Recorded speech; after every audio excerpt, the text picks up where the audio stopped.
આજે આપણે ધોરણ 9 પ્રકરણ 14 નૈસર્ગિક સ્ત્રોતો આગળનો જે ટોપિક છે એનો અભ્યાસ કરવાનો છે।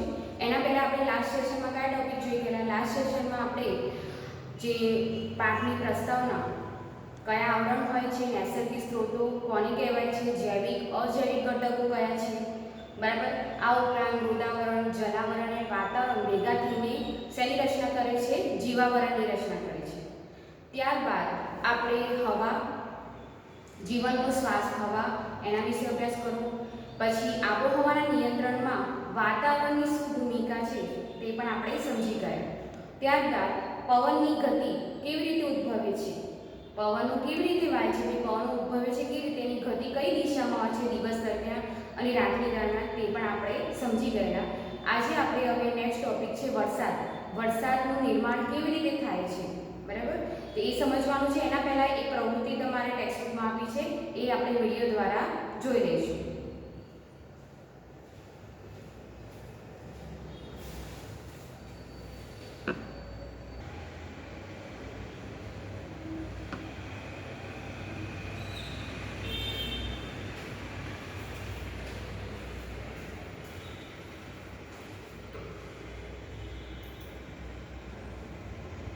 વરસાદ। આવો આપણે વિચારીએ કે વાદળ કેવી રીતે બને છે અને વરસાદ કેવી રીતે થાય છે। આપણે આના માટે એક સામાન્ય પ્રયોગ કરી શકીએ કે જેથી કેટલાક પરિબળો આબોહવાને કેવી રીતે અસર કરે છે તે જાણી શકાય। પ્રવૃત્તિ: એક પાતળી પ્લાસ્ટિકની શીશી લો। આમાં 5 થી 10 મિલીલીટર પાણી લો અને શીશીને ચુસ્ત રીતે બંધ કરો અને સારી રીતે હલાવો અને 10 મિનિટ સુધી તાપમાં કે સૂર્યપ્રકાશમાં રાખો, જેથી શીશીમાં રહેલી હવા પાણીની બાષ્પથી સંતૃપ્ત થઈ જાય છે। હવે એક સળગતી અગરબત્તી લો। શીશીના ઢાંકણાને ખોલીને અગરબત્તીના ધુમાડાના કેટલાક ભાગને શીશીની અંદર જવા દો। ફરીથી શીશીને હવા ચુસ્ત બંધ કરી લો। શીશીને તમારી હથેળીઓની વચ્ચે રાખીને ખૂબ જ જોરથી જેટલું શક્ય હોય તેટલું દબાવો। કેટલાક સમય રહેવા દઈ અને શીશીને છોડી દો। એકવાર પુનઃ શીશીને તમે જેટલું જોરથી શક્ય હોય તેટલું દબાવો।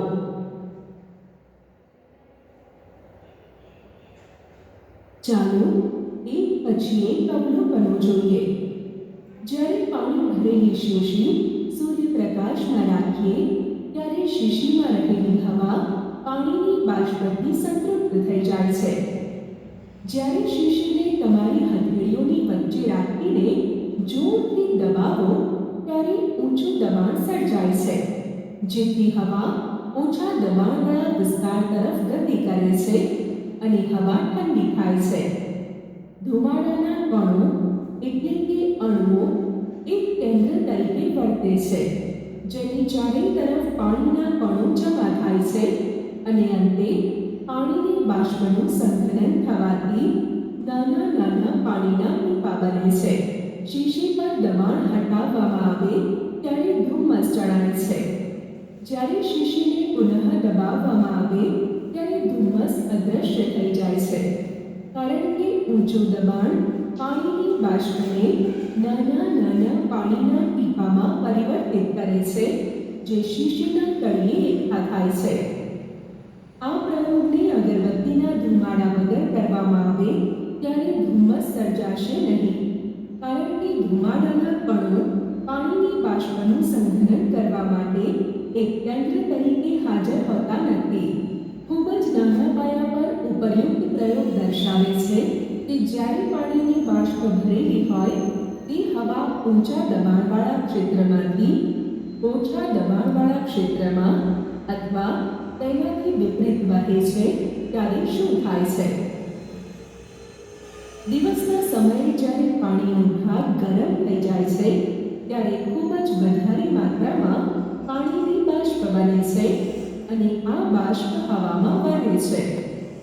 પાણીની બાષ્પ કેટલીક માત્રામાં વિવિધ પ્રકારની જૈવિક ક્રિયાઓના કારણે વાતાવરણમાં જતી રહે છે. આ હવા પણ ગરમ થઈ જાય છે. ગરમ હવા તેની સાથે પાણીની બાષ્પને લઈને ઉપરની તરફ જાય છે. જેવી હવા ઉપરની તરફ જાય છે એ તરત તે ફેલાય છે અથવા વિસ્તાર પામે છે અને ઠંડી પડે છે. ઠંડી હવાના લીધે હવામાં રહેલી પાણીની બાષ્પ નાના નાના પાણીના ટીપાના સ્વરૂપમાં સંઘનન કે સંગઠિત થાય છે. પાણીનું આ સંઘનન સરળતાથી થાય છે. કોઈ કણ કેન્દ્રમાં રહીને તેની ચારે તરફ પાણીના ટીપાને જમા કરે છે. સામાન્ય રીતે હવામાં રહેલ ધૂળની રજકણ અને બીજા નિલંબિત કણ કેન્દ્રસ્થ કણના સ્વરૂપમાં કાર્ય કરે છે. એકવાર જ્યારે પાણીના ટીપાનું નિર્માણ થઈ જાય છે ત્યારે તેઓ સંગઠિત હોવાને લીધે મોટા બની જાય છે. જ્યારે આ ટીપા મોટા અને ભારે બની જાય ત્યારે તેઓ વરસાદના સ્વરૂપમાં નીચે એટલે કે પૃથ્વી પર પડે છે. ક્યારેક હવાનું તાપમાન ખૂબ જ ઓછું થઈ જાય છે ત્યારે તેઓ હિમવર્ષા અથવા કરાના સ્વરૂપમાં અવક્ષેપિત એટલે કે રૂપાંતરણ થાય છે. વરસાદ પવનની ભાગ કે દિશા પર આધાર રાખે છે. ભારતમાં મોટે ભાગે ભૂમિ વિસ્તારમાં વરસાદ દક્ષિણ પશ્ચિમ કે ઉત્તર પૂર્વીય વરસાદી પવનને લીધે થાય છે. આપણે આબોહવા ખાતાની સૂચનાઓને આબોહવા માટે પણ સાંભળેલી છે કે બંગાળની ખાડી પર હવાનું દબાણ ઓછું હોવાને લીધે કેટલાક વિસ્તારો કે ક્ષેત્રોમાં વરસાદ થશે. પ્રવૃત્તિ સમગ્ર દેશમાં થનારા વરસાદની ભાગ વિશે સમાચાર પત્ર કે ટેલિવિઝનના માધ્યમથી આબોહવા વિષયક સૂચનાઓની જાણકારી એકત્ર કરો.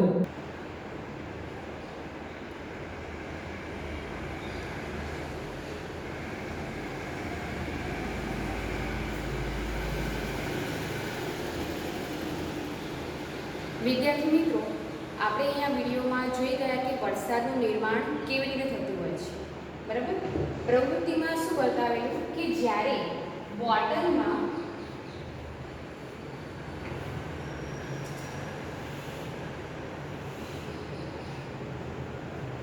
આપણે શું કરીએ છીએ કે અહીંયાથી આપણે દબાણ આપીએ છીએ ત્યારે જે હવા અંદર રહેલી છે પાણીની બાષ્પથી સંતૃપ્ત થઈ ગયેલી છે. આપણે બોટલને શું કરેલી કે સૂર્ય તડકામાં રાખેલી ને, તો એનાથી શું થાય છે કે અંદર રહેલી જે હવા છે એ પાણીની બાષ્પથી સંતૃપ્ત થઈ જાય છે.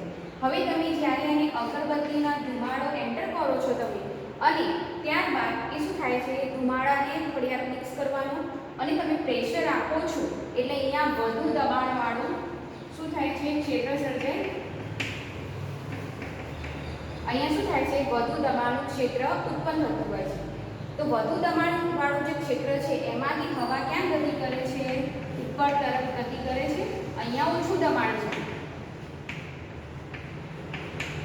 બોટલની ઉપર દબાણ ઓછું છે, તમે અહીંયા પ્રેશર આપો છો એટલે હવા ક્યાં ગતિ કરે છે? અહીંયા ગતિ કરે છે.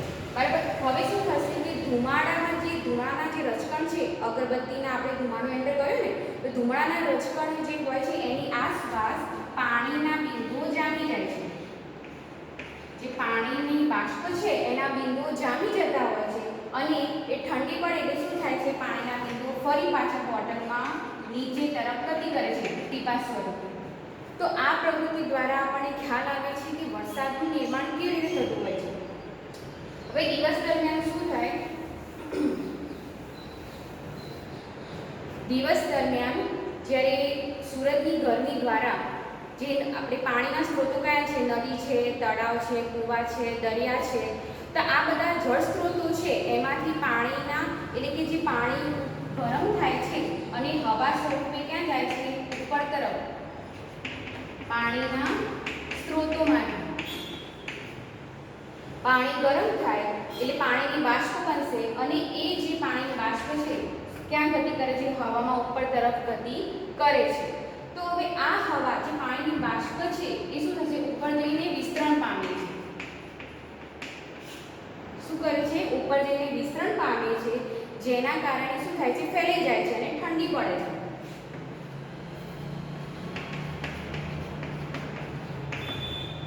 તો એ હવા ઠંડી પડી જાય છે, એટલે કે પાણીની બાષ્પ સ્વરૂપે રહેલી હવા ઠંડી પડે છે અને વાતાવરણમાં રહેલા જે રજકણો છે, હવે ઉપર વાતાવરણમાં બી એટલું શુદ્ધ ના હોય, ધૂળના રજકણો, નિલંબિત કણો પણ જોવા મળતા હોય છે. તો આ હવા શું કરશે, એ નિલંબિત કણો એટલે કે ધૂળના રજકણો અથવા અન્ય નિલંબિત કણો હોય એની આસપાસ સંઘનન થવાનું ચાલુ કરી દેશે. સંઘનન એટલે એકત્રિત થવાનું ચાલુ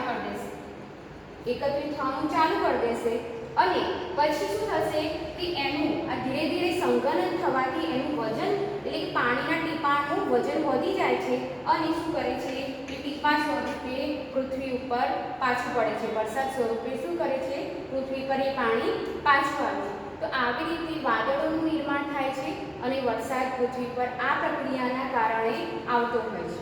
ખ્યાલ આવી ગયો? આ ક્વેશ્ચન મોટે ભાગની એક્ઝામ પૂછાય છે કે વાદળોનું નિર્માણ કેવી રીતે થાય છે અથવા વરસાદનું નિર્માણ, વરસાદ કેવી રીતે આવે છે. તો આ તમારે આનું કારણ એની પાછળનું આ છે કે વધુ દબાણ જે હવા હોય છે ઉપર તરફ ગતિ કરે, હવાનું દબાણ વાતાવરણમાં ઊંચે ઓછું હોય, બરાબર, અને એ ધૂળના જે રજકણો હોય એમાં પાણીની જે બાષ્પ જે છે એના ટીપા જામી જતા હોય છે અને એ પછી શું કરે છે, વજન એનું વધી જાય. ટીપા જેમ જેમ ભેગા થાય, બરાબર, ટીપા જેમ જેમ ભેગા થાય એના લીધે વજન વધી જવાથી પછી શું કરશે, વરસાદ સ્વરૂપે પૃથ્વી પર પાછું આવે છે. તો આવી રીતે વરસાદનું નિર્માણ થતું હોય છે. હવે આપણે અહીંયા જોઈએ કે પાણીના સ્ત્રોતો છે, પાણીના પૃથ્વી પર કયા સ્ત્રોતો છે, કે ભાઈ નદી છે, કુવા છે, તળાવ, પણ આ ઉપરાંત જે સજીવોની જૈવ રાસાયણિક ક્રિયાઓ છે એના કારણે પણ પાણીની બાષ્પ હવામાં ભળતી હોય છે. ઉદાહરણ તરીકે આપણે શ્વસન કરી ઉત્સર્જનની ક્રિયાઓ હોય એમાં પણ શું થાય છે કે ઉત્સર્જનની ક્રિયામાં પણ પાણીની બાષ્પ હવામાં ભળતી હોય છે. પરસેવા સ્વરૂપે અથવા સજીવની જે જૈવ રાસાયણિક ક્રિયાઓ છે એના દ્વારા પણ પાણીની બાષ્પ હવામાં ભળે છે. આ ઉપરાંત પાણીના સ્ત્રોતો છે. તો ખ્યાલ આવે કે વરસાદનું નિર્માણ કેવી રીતે થતું હોય છે. ઓકે, હવે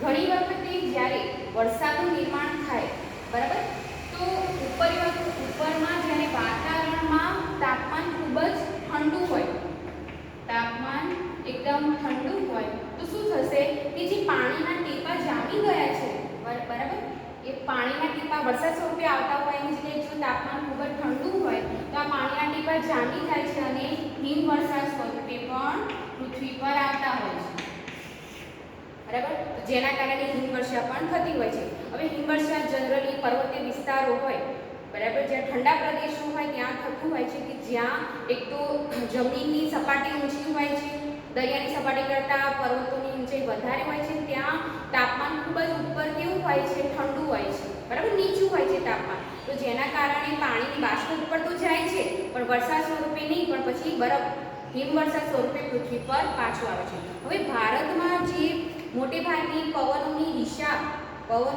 અને દબાણના ક્ષેત્ર સર્જાવાના કારણે ચોમાસામાં આપણે ભારતમાં વરસાદ પડતો હોય છે. તો એમાં દિશા કઈ તરફની હોય છે, ભૂમિ વિસ્તારમાં વરસાદ દક્ષિણ પશ્ચિમ, કઈ બાજુ, દક્ષિણથી પશ્ચિમ દિશા તરફ અને ઉત્તરથી પૂર્વીય વિસ્તારોમાં પવનોની ગતિ જોવા મળે છે, જેના કારણે વરસાદ આવે છે. હવે આ ક્રિયા તો થાય છે, પરંતુ ઊંચું દબાણ અને નીચું દબાણના ક્ષેત્રો સર્જાય છે અને પવનોની ગતિના કારણે શું થાય છે, ભારતમાં વરસાદ પડતો હોય છે. તો તમને આકૃતિ પણ આપેલી છે, બરાબર, કે જે આકૃતિ 14.2માં ઉપગ્રહ દ્વારા જે આપણે પિક્ચર લેવાયેલું છે એ વાદળો છે એ આચ્છાદિત નકશો છે બતાવ્યો છે, બરાબર. તમે ઘણી વખત સમાચાર અથવા ન્યૂઝમાં જોતા હશો તો છેલ્લે હવામાન ખાતાની સમાચાર ન્યૂઝ આવતી હોય છે, એમાં ભારતનો નકશો બતાવે અને એમાં બતાવે કે ભાઈ અહીંયા આપણે દબાણ ઓછું, બંગાળી ખાડીમાં દબાણ ઓછું છે, તો જેના કારણે આ વિસ્તારોમાં વરસાદ આવી શકે છે, અથવા વાદળોથી ઘેરાયેલો વિસ્તાર જોવા મળે તો એના પરથી એ લોકો કહેતા હોય છે કે હવે આટલા સમયમાં આટલો વરસાદ અહીંયા પડી શકે છે. તમે હમણાં જ આપણે ગુજરાતમાં હમણાં જ કીધી દેવું કે થોડા દિવસમાં વધુ વરસાદની આગાહી છે.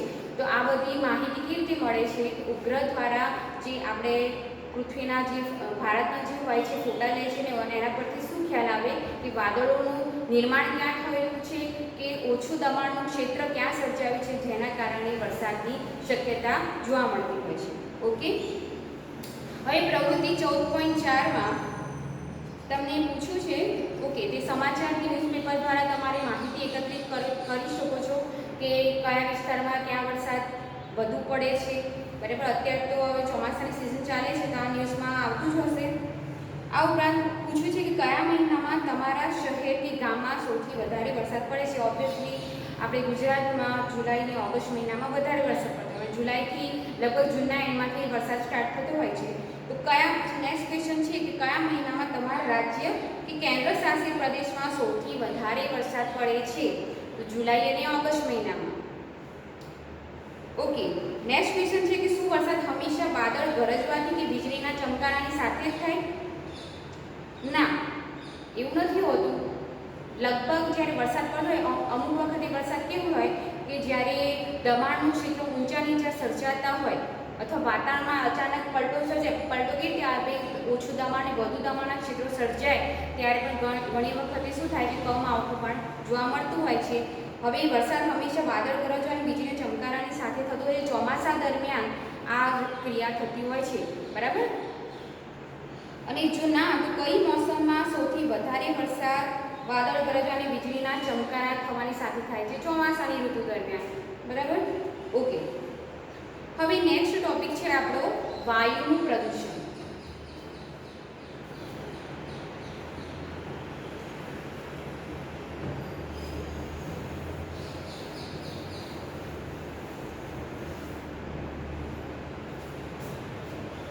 એના પહેલાં તમારે પ્રવૃત્તિ 14.5માં એક ક્વેશ્ચન આપણે જોઈ લઈએ કે પુસ્તકાલયમાંથી વરસાદ અને ચક્રવાતના વિષયમાં હજુ વધારે જાણકારી એકત્રિત કરો. આપણે ઘણી વખતે બધા ચક્રવાત આવતા હોય છે, વંટોળની આગાહી કરવામાં આવે છે કે આ પ્રદેશોમાં કે આ દરિયાઈ સ્થળોમાં આ સમયે ચક્રવાત આવી શકતા હોય છે. બરાબર ને, હમણાં પણ આવેલું. તો આ બધી માહિતી તમારી એકત્રિત તમે કરી શકો છો. હવે એ પૂછ્યું છે કે કોઈ બીજા દેશના વરસાદ થવાની રીતની તપાસ કરો. શું સમગ્ર વિશ્વમાં વરસાદ માટે વર્ષાઋતુ જવાબદાર છે? ના, ભારતમાં મોટેભાગે વર્ષાઋતુ ચોમાસાની સિઝન દરમિયાન એટલે કે લગભગ જૂન મહિનાથી ઓગસ્ટ મહિના સુધી લગભગ વરસાદ બધો આવી જતો હોય છે. ભારતની વાત કરું છું, પણ અન્ય પ્રદેશો છે કે અન્ય જે વિશ્વના અન્ય દેશો છે એમાં એવું નથી હોતું. ઘણી વખતે ત્યાં ઉનાળામાં પણ અને શિયાળામાં પણ હિમવર્ષા થતી હોય છે. બરાબર, અને વરસાદ પડતો હોય છે. એટલે કે દરેક વિશ્વમાં દરેક જગ્યાએ એક જ સિઝનમાં વરસાદ નથી પડતો, એનું અલગ અલગ સમયગાળો જોવા મળતો હોય છે. કેમ? કારણ કે અહીંયા આપણે તમને ખ્યાલ જ છે કે પૃથ્વી પર મૃદાવરણ જુદી જુદી જગ્યાએ કેવું મળે, જુદું જુદું જોવા મળે છે. પર્વતીય વિસ્તારેથી લઈને રણ પ્રદેશો પણ આપણી જગ્યાએ મેદાન પ્રદેશો જોવા મળે છે. એની અસર પણ હવાના દબાણ, ઊંચા દબાણ ઉપર આધાર રાખે છે. આ ઉપરાંત જ્યારે સૂર્યની ગરમી અમુક પ્રદેશોમાં વધારે પડે છે, અમુક જગ્યાએ ઓછી હોય છે. બરાબર ને, તાપમાન ઠંડુ હોય છે અમુક જગ્યાએ, ત્યાં હિમવર્ષા સ્વરૂપે વરસાદ પડે. બરાબર, અને આ ઉપરાંત હવાના જે દબાણના ઊંચા અને નીચા જે દબાણના ક્ષેત્રો સર્જાય છે તેના કારણે વરસાદ પડતો હોય છે. તો વિશ્વમાં એક જ ઋતુ એટલે કે આપણે અહીંયા ચોમાસું છે એટલે બધા આખા વિશ્વમાં વરસાદ પડે એવું નથી હોતું. બરાબર, તો દરેક વિશ્વમાં દરેક દેશમાં અલગ અલગ ઋતુમાં વરસાદ પડતો હોય છે. હવે નેક્સ્ટ ટોપિક છે આપણો વાયુનું પ્રદૂષણ. તો વાયુનું પ્રદૂષણ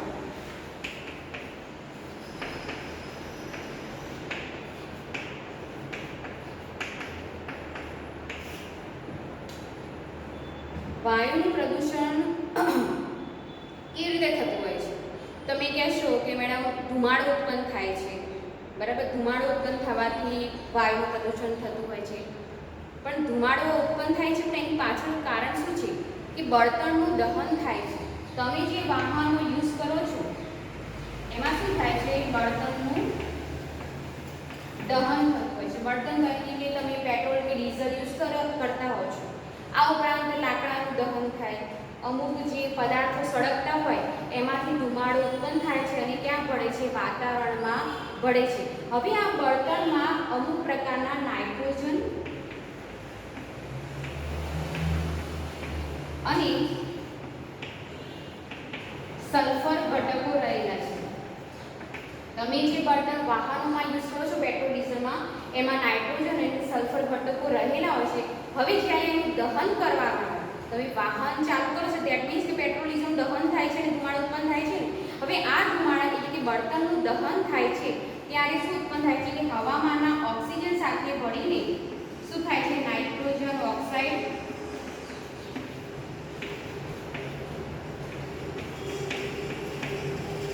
અને સલ્ફર ઓક્સાઇડ જેવા વાયુ ઉત્પન્ન થતા હોય છે.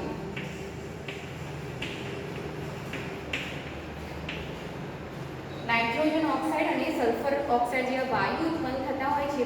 આ વાયુઓના કારણે શું થાય છે, હવાનું પ્રદૂષણ થતું હોય છે. તો નાઇટ્રોજન ઓક્સાઇડ અને સલ્ફર ઓક્સાઇડ જ્યારે આપણે જે પ્રદેશમાં અથવા વિસ્તારમાં આ બળતણ વાહનોના ધુમાડાથી ઉત્પન્ન થતું હોય, આ ઉપરાંત જે ઉદ્યોગોમાં અથવા કારખાનાઓમાં જે પ્રક્રિયાઓ થાય છે તેમાં પણ શું થાય છે, દહનની ક્રિયા થતી હોય અને ધુમાડો ઉત્પન્ન થતો હોય તો આ વાયુઓનું પ્રમાણ હવામાં વળી જાય છે, જેના કારણે વાયુનું પ્રદૂષણ થતું હોય છે. તો એની વ્યાખ્યા આપણે કેવી રીતે કરી શકાય કે વાતાવરણમાં જ્યારે અનિશ્ચિત ઘટકો કે વાયુઓનું મિશ્રણ થાય છે અને હવાની ગુણવત્તા ઘટે છે, તેને વાયુનું પ્રદૂષણ કહે છે. બરાબર ને? આ જે વાયુઓ હોય છે અનિશ્ચિત છે, જે સજીવો આપણે જરૂરી નથી, આ બધા વાયુઓ આપણા માટે ઉપયોગી નથી. એટલે કે હવામાં જ્યારે અનિશ્ચિત ઘટકો કે વાયુઓનું મિશ્રણ થવાથી હવાની ગુણવત્તા ઘટે છે, જેને વાયુનું પ્રદૂષણ કહેવાય છે. તો આ વાયુઓના કારણે હવાનું પ્રદૂષણ વધે છે, એટલે કે એની ગુણવત્તા ઘટે છે. તો એના કારણે શું થાય છે, એક તો હવાનું એટલે કે વાયુનું પ્રદૂષણ થાય.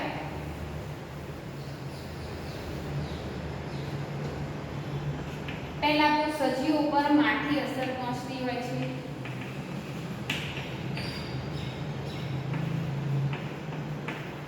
માઠી અસર પહોંચે છે. આ ઉપરાંત બીજું શું થાય છે કે આવી હવા, પ્રદૂષિત હવા આપણે શ્વસનની ક્રિયામાં લઈએ તો શું થતું હોય છે કે શ્વસન તંત્રના રોગો પણ થઈ શકે છે. શ્વસન તંત્રના રોગો એટલે કે આવી પ્રદૂષિત હવા તમે રેગ્યુલર એટલે એક દિવસમાં ખબર ના પડી જાય, બરાબર? આવી હવા તમે રેગ્યુલર ઘણા ટાઈમથી એ વિસ્તારમાં રહેતા હોય કે જ્યાં પ્રદૂષિત વાળો વિસ્તાર છે, તો આવી હવા સતત આપણે લીધા કરીએ તો શું થાય છે, આપણને શ્વસન તંત્રના રોગો થતા હોય છે. એટલે કે તમારા ફેફસા ઉપર અસર થઈ શકે છે, તમને દમની બીમારી પણ થઈ શકે છે, બરાબર ને? આ ઉપરાંત કેન્સર જેવા રોગો પણ થઈ શકે છે અને ફેફસાને લગતા રોગો પણ થઈ શકે છે. તો આવી રીતે સજીવો પર માઠી અસર કરે છે. બીજું શું કરે છે તે આપણે કીધું કે જે નાઇટ્રોજન ઓક્સાઇડ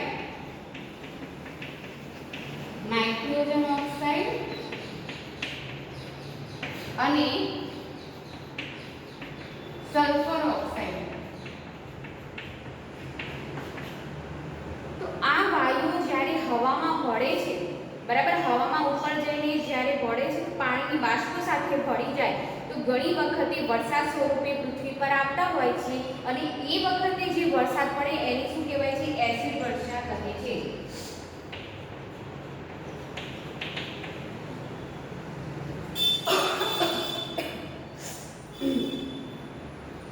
એટલે કે આ વાયુ જ્યારે વરસાદમાં ભળી જતા હોય છે ત્યારે એસિડ વર્ષા સ્વરૂપે શું થાય છે, પૃથ્વી પર પાછું આવે છે. અને આ એસિડ વર્ષાને કારણે હવે આ એસિડ વાળું પાણી ક્યાં જાય, નદી, તળાવોમાં, જળાશયોમાં જતું હોય છે, બરાબર? તો એ નદી તળાવમાં રહેલા જે જળચર સજીવો છે એના ઉપર અસર પહોંચે છે.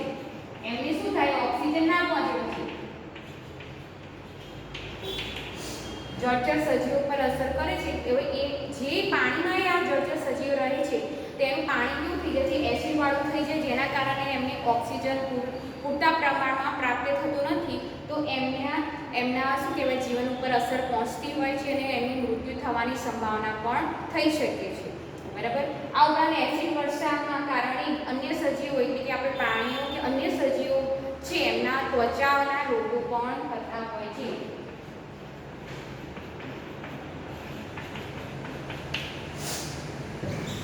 તો આ બધી અસરો, હવાના પ્રદૂષણની અસરો લાંબા ગાળાની હોય છે. આ ઉપરાંત એસિડ વર્ષાને કારણે જળચર સજીવો અને અન્ય સજીવો પર માઠી અસર પહોંચતી હોય છે અને વિવિધ પ્રકારના રોગો થવાની પણ સંભાવના વધી જતી હોય છે.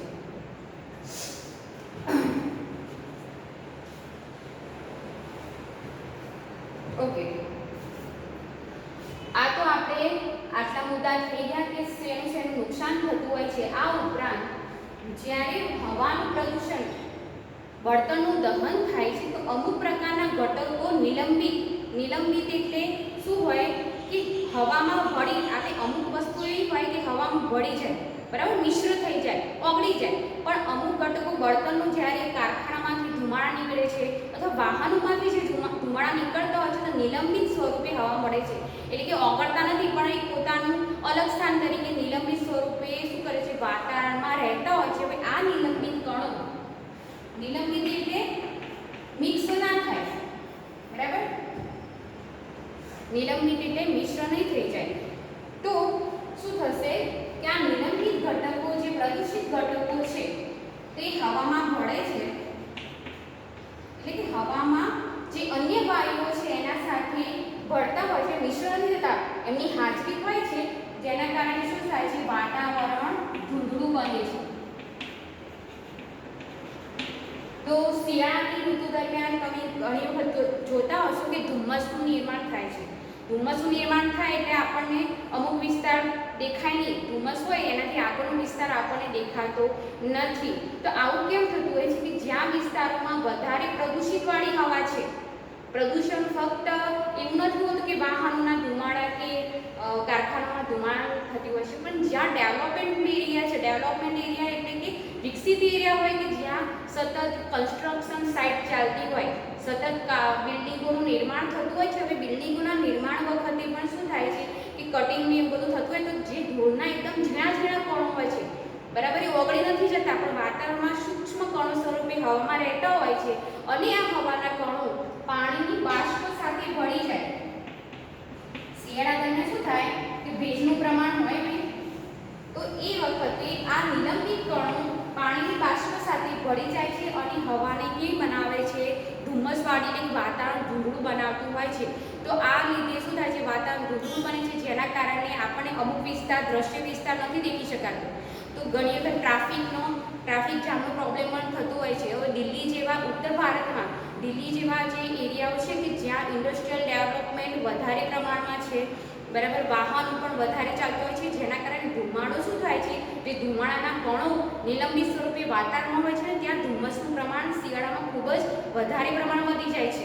તેના લીધે તમે ન્યૂઝમાં કદાચ જોતા હશો કે ભાઈ ધુમ્મસના કારણે આ ટ્રેન રદ કરવામાં આવી કે આ વિમાન રદ કરવામાં આવ્યું, સાંભળો છો ને. તો આ ધુમ્મસના કારણે શું થાય છે કે અકસ્માત પણ સર્જાઈ શકતા હોય છે. તો દિલ્હીમાં જ્યારે હવાનું પ્રદૂષણ ખૂબ જ વધી ગયું ત્યારે ત્યાંની ગવર્મેન્ટે શું નક્કી કરેલું, તમને ખ્યાલ હોય કે ભાઈ એક આવી અમુક, ધારો કે એકી સંખ્યાવાળા જે વાહનોના નંબર હોય એ આ દિવસે ચાલશે, પછી બેકી સંખ્યાવાળા નંબરોના જે વાહનો હોય એ બીજા દિવસે યુઝ કરી શકે છે. તો આવા બધા નિયમો કરવા પડેલા, કારણ કે ત્યાં હવાનું પ્રદૂષણ ખૂબ જ વધી ગયું. તો આપણે અહીંયા જોઈ ગયા કે વાયુનું પ્રદૂષણ કેવી રીતે થાય છે, બરાબર, કે બળતણનું દહન થાય ત્યારે વાયુઓ, નાઇટ્રોજન ઓક્સાઇડ અને સલ્ફર ઓક્સાઇડ જેવા વાયુ ઉત્પન્ન થાય છે, જ્યારે તેના લીધે હવાની ગુણવત્તા ઘટે છે. કઈ ઇફેક્ટ થાય છે પણ જોઈ ગયા આપણે, સજીવો પર કઈ અસર થાય છે. આ ઉપરાંત ધુમ્મસ કેવી રીતે થાય છે એ પણ આપણે જોઈ ચૂક્યા છે. ઓકે, હવે તમારે પ્રવૃત્તિ 14.6 માં દર્શાવ્યું છે, હું શોર્ટમાં તમને સમજાવી દઉં કે તમે જો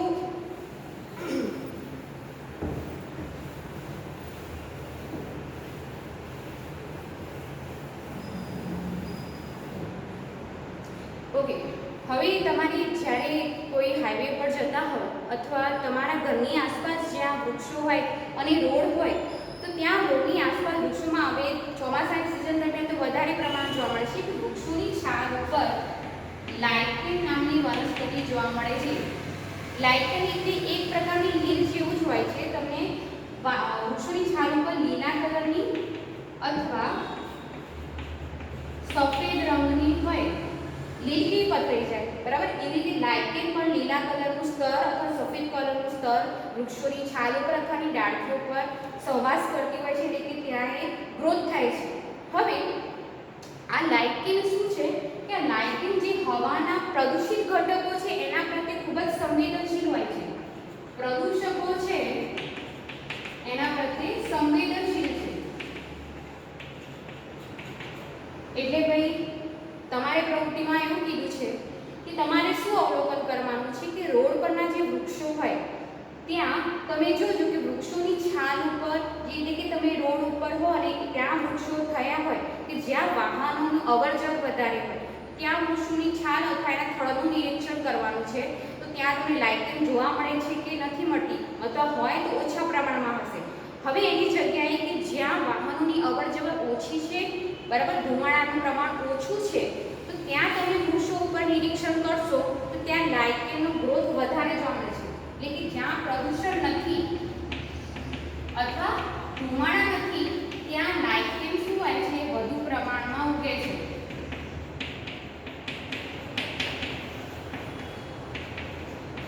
આના પરથી તમે શું તારણ કરી શકો કે લાઇકેન એક તો પ્રદૂષકો પ્રત્યે સંવેદનશીલ હોય છે, કે સલ્ફર ઓક્સાઇડ કે નાઇટ્રોજન ઓક્સાઇડ જેવા વાયુઓ છે એના પ્રત્યે સંવેદનશીલ છે. એટલે કે આ વાયુનું પ્રમાણ જ્યાં વધારે હોય, એટલે કે પ્રદૂષકોનું પ્રમાણ વધારે હોય ત્યાં લાઇકેનનો ગ્રોથ થતો નથી, એટલે કે એનો વિકાસ થતો નથી. પરંતુ જ્યાં પ્રદૂષણ નથી એવા વિસ્તારોમાં વધુ પ્રમાણમાં ઉગે છે.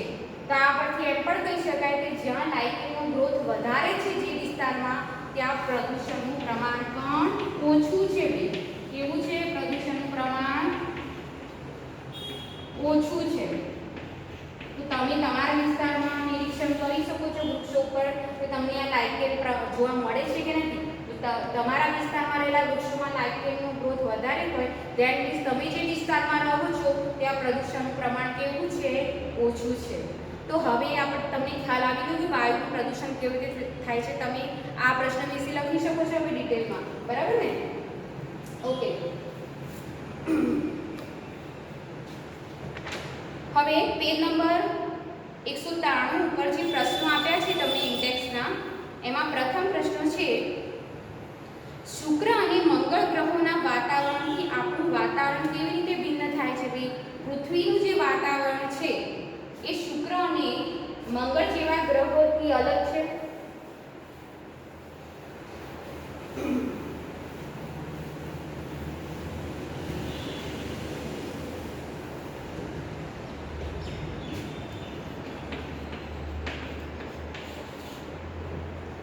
અલગ છે. આપણે જ્યારે પાઠની શરૂઆત કરી હતી ત્યારે આપણે ચર્ચા કરી ચૂકેલા કે પૃથ્વી પર જીવન શક્ય છે જ્યારે બાકીના ગ્રહો પર જીવન શક્ય નથી. તો અહીં શુક્ર અને મંગળ જે ગ્રહો છે એમાં કાર્બન ડાયોક્સાઇડનું પ્રમાણ કેટલું છે? 95 થી 97% જેટલું છે. ભાઈ, શુક્ર અને મંગળ ગ્રહો પર CO2 નું પ્રમાણ 95 થી 97% હોય છે, જેના કારણે શું છે, આપણું પૃથ્વીના વાતાવરણથી ભિન્ન છે. જ્યારે પૃથ્વીના વાતાવરણમાં કાર્બન ડાયોક્સાઇડનું પ્રમાણ કેટલું છે? 0.03%, બરાબર. તે આટલું પ્રમાણ જોવા મળે છે. સેકન્ડ ક્વેશ્ચન છે કે વાતાવરણ એક ચાદરની જેમ કેવી રીતે કાર્ય કરે છે અથવા એક કામળાની જેમ કેવી રીતે કાર્ય કરે છે? તો મેં તમને પહેલા સમજાવેલું કે પૃથ્વીની આસપાસ વાતાવરણ રહેલું છે, એનું લેયર છે, જેના કારણે પૃથ્વીનું તાપમાન નિયમિત કંટ્રોલ રાખે છે ને.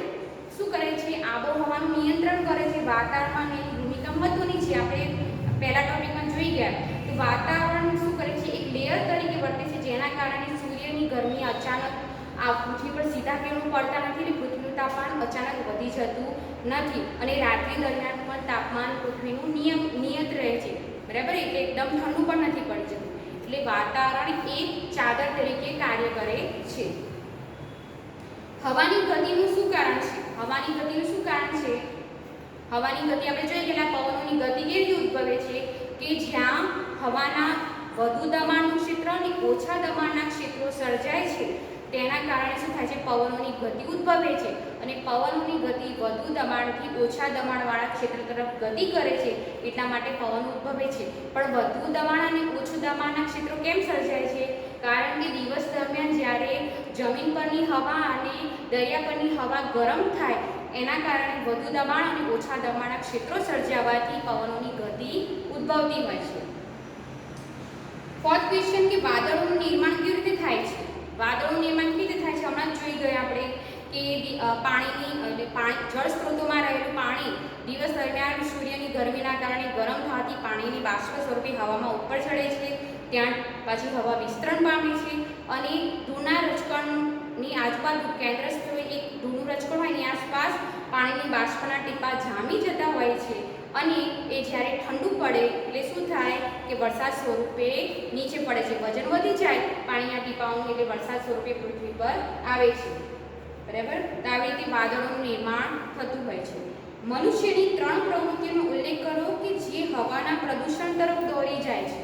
તો મનુષ્યની કઈ પ્રવૃત્તિ? એક તો વાહનોમાંથી નીકળતા ધુમાડા, કારખાનાઓમાંથી નીકળતા ધુમાડાઓ આવી શકે. આ ઉપરાંત બીજું શું આવી શકે કે અશ્મિ બળતણનું દહન, અલગ અલગ પ્રકારના જે બળતણ છે એનું દહન થવાથી પણ શું થાય છે, વાયુનું પ્રદૂષણ થતું હોય છે. ઓકે.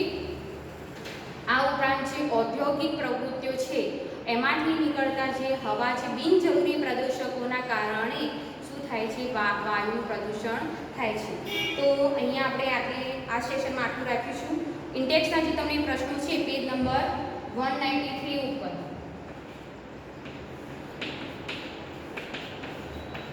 પ્રશ્નો છે તમારે હોમવર્કમાં કરવાના છે જે હમણાં મેં સમજાવ્યા. બરાબર? તો બાકી હું હવે કાલે નેક્સ્ટ ટોપિકમાં આપણે પાણી વિશે વધારે માહિતી મેળવીશું. જળ પ્રદૂષણ કેવી રીતે થાય છે તેના વિશે પણ આપણે સમજીશું. કાલના સેશન માટે આટલું. ફરી નેક્સ્ટ સેશનમાં મળીએ. બાય. Thank you.